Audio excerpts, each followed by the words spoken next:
How do you test new ideas for growing your business when nothing seems to be working? That's what I'm going to cover in today's video. Don't forget to subscribe and smash the like button if you like videos like this and you don't want to miss when I release new ones. Hi, I'm Dan Henry. I used to deliver pizza and sell water bottles to pay my rent. Then I discovered entrepreneurship and grew a $20 million online business. Subscribe to my channel and I'll show you how.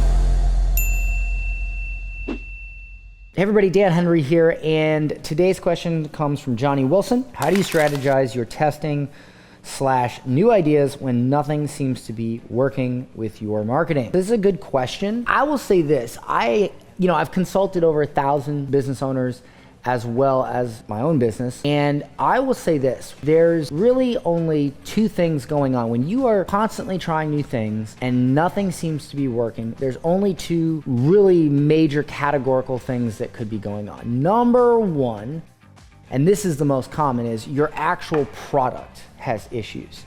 The actual offer has issues. I have never met somebody who had struggle with their marketing, who had struggle with their sales. And I'm not talking about somebody who was flourishing and thriving and then had a struggle, but somebody who from the beginning was struggling. I've never met somebody in that situation that did not have a deep rooted problem with their offer. And when I say their offer, I mean, what's the product? Who's it for? Why do they want it? Why is it different? What's unique about it? The source, basically. You know what I'm saying? The source.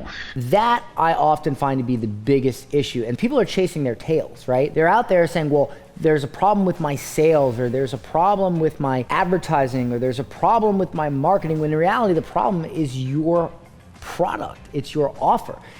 It's either an offer that is not clearly defined, an offer that people don't understand why they would want it or need it, or maybe it is a good product, but the way you're articulating it to the market is not clear. Clarity is one of the biggest reasons why businesses fail. They're just not clear. And the reason for that is when you're the product owner, it's clear to you. Right? It's clear to you because you built it. You live it every day. So everything's clear to you. So it almost feels like when somebody asks you, well, what does it do? I mean, how many times, I've literally cannot count the times I've consulted somebody who, when I ask them what their product does or why somebody would want it or what exactly, sometimes I'll just say like, what do you sell? It's almost like they get annoyed with the fact that I'm even asking, or that customers even ask. In fact, I spoke to somebody on Clubhouse the other day who literally said, I have a great product. She sold a routine for doing your own facial. It was like a course for how to do your own facial. And she as well, I believe she did facials as well. And she was basically saying like, I don't wanna have to market, I don't wanna have to sell. People should already know that they need this. I said, can I give you some honest advice? And she said, yeah. I said, yeah, that is the most pretentious, egotistical, self-serving, maniac way to think about things. I mean, it is, what is the word? It's entitled, right? It's very entitled. And so a lot of times we focus on how to fix the tires or the paint job or the radio when in reality the engine's messed up. And we don't want to admit that at our core, there's a problem with our product, it's not optimized correctly, or is just not something that people want, period. Here's a perfect example. Because a lot of people come to me, they want to sell consulting, they want to sell an online course, they want to sell a done-for-you service, and they'll come to our company, and this is what I hear all the time. Well, Dan, I really want to join. I've read your book, it's awesome. I want to join so bad, but my product isn't done yet, my course isn't done yet, my coaching program isn't done yet. And that is a fundamental issue, I believe that is when you need help the most, when you're creating the product. Because the way that I created all my products, I did not go out and create them and figure it out how to market them.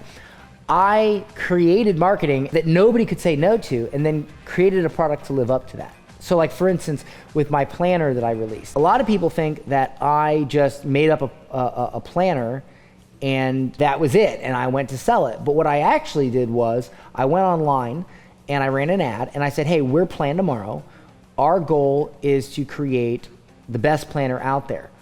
And we'd like to know what you don't like about your existing planner. So we ran this ad, we got over 300 responses. I categorized them and I said, okay, people don't like these things about their planner. And so then I said, okay, let me take what I know works for me for being productive, and let me fit it into the mold of what people don't like about the planners that are out there. I made that planner, and every single time we ship the Plan Tomorrow Daily Planner to someone, literally I get messages like, this is the greatest planner I've ever had. I don't understand. It's like, I've been looking for this planner forever. Where did this come from? You know, and the thing was, I didn't create that. I mean, yes, the productivity aspect of it, the logic that's in there is from me, but the way the product is made, how it's organized, how it's built, that came from that survey, that came from customers. And so for me, I've always created products by marketing, by selling. And so I never assume my product is good. I never assume that it's perfect. I never assume that it's a good idea. I don't like to put that much pressure on myself. I like to go out and find what is a good idea, what will help people, what do they want, what are they looking for, and I just create that. And that is one reason why we encourage people to, if they're considering our program or really any program, get in now, because that's what's gonna make you successful, is getting help from the very beginning.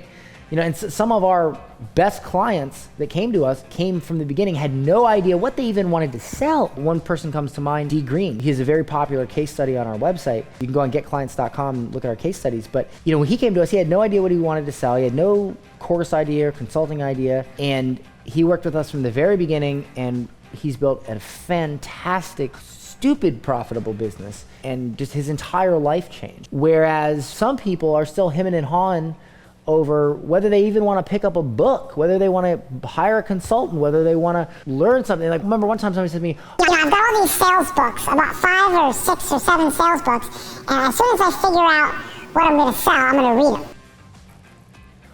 why don't you read those books so you see what works in selling, and then you can take from that, and that gives you more insight into what to create. That's how I always viewed it. Like, flip it around, do it backwards. Anyway, I'm rambling at this point, but the point is, that's the first thing, is that your product's messed up. One of the things I pride myself on and my team is we are really good at taking people's products and fixing them. And then all the marketing and the advertising, that's all easy once the product is fixed. But if the product is messed up, then, you know.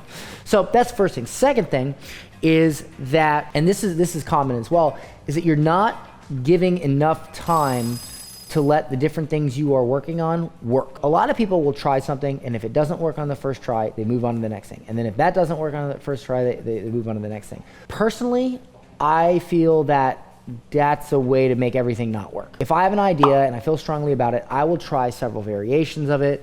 I will try several different ways to articulate it. I will go all in on that idea. And then if it still doesn't work, then I know, okay, this was not a good angle, you know, and I'll dissect it. I'll run emails to it and say like, hey, what didn't you like about this? Why didn't you buy? Why didn't you book a call? Why didn't you sign up? And I'll dive deep, because at the end of the day, failure is simply data for success.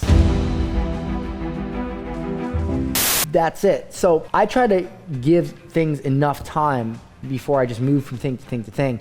And I see that a lot. People don't give each attempt the energy and the time and the commitment that it deserves, and so they assume it doesn't work, when in reality it does. And this can be found when I see people saying things like, well, Dan, I tried this thing and it didn't work. And then I go, well, what about this person that did it, that it worked? What about when I did it and it worked? What about when that person over there or this person over here didn't it work? Why are they able to make it work and you're not? It's not because it didn't work, it's because you didn't make it work. You know, so those are the two things. Number one, there's a problem with the offer, and when there's a problem with the offer or the product, all the advertising, marketing, sales in the world won't help. You gotta fix it at the source. Or on the flip side, and this could be a combination of both, you are not giving each attempt enough of a commitment to actually see it through. You're not seeing each attempt through. Those are the biggest things that I would say. And if either of those things are not the issue, then I would start over and watch this video again. I've never met somebody who has seriously taken